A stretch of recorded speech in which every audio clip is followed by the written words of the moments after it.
I was about 400 yards away from the road when I saw a grizzly cub running away from me. As soon as I saw that cub, I looked down, grabbed my bear spray, looked up, and the mom was 10-ish feet away from me.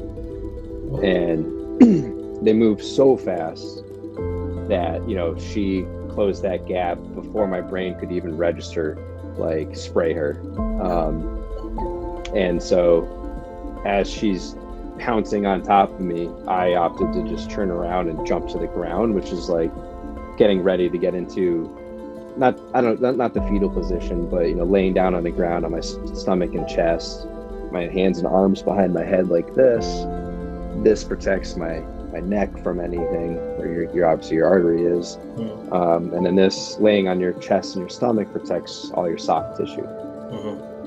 So in that position, she kind of collided with me and tackled me into that position, and she first bit my shoulder, and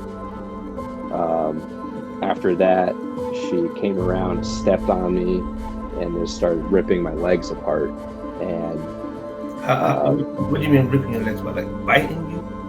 Yep. So she just bit me like this, picked me up, and would slam me down. Oh wow. And so she did this for a few seconds, and she had me in the air, and I just kind of let out like this blood-curdling yelp. Like, it was just, I don't know how to describe it. And that got her attention to really go for my head. And so she dropped me and stepped on my back and went to bite my head. But because I still was in this position, and I still had the bear spray in my hand, unbeknownst to me, she actually ended up biting down on the can and just my hands and arm. And so the can just, popped and let it and just blasted its content all over both of us. And then it took me a second to register what just happened, and the fact that she's gone all of a sudden. And so I just did a quick push up and looked up, and I was like, whoa, we survived this.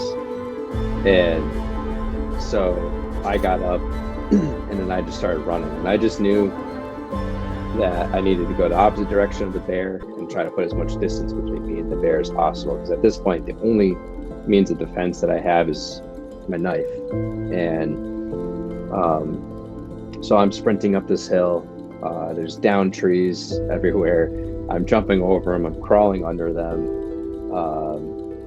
and then I gotta get to a point where I can feel like I just had to stop for a second. I just started doing blood sweeps, looking for all the blood on me, because I looked at my hand and that was pretty bad.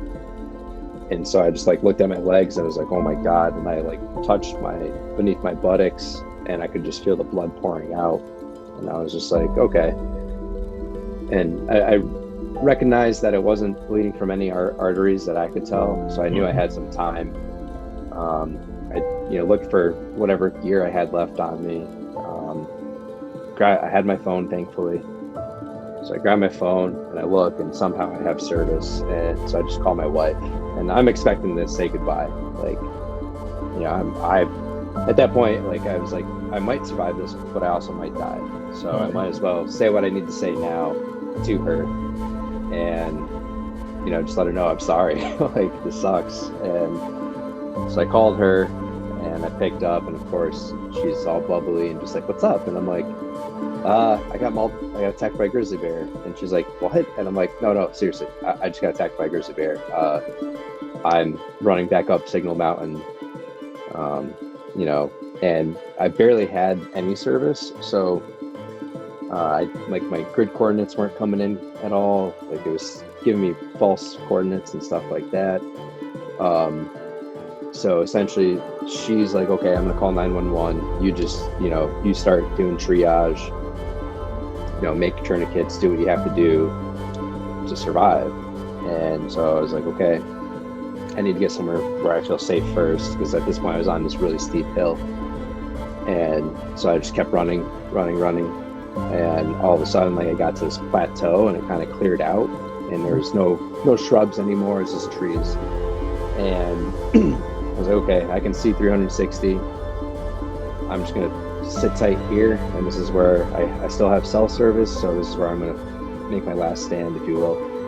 And so I started to assess my wounds the best I could. I couldn't really move my arm very well, because she, unbeknownst to me, totally shattered my right shoulder.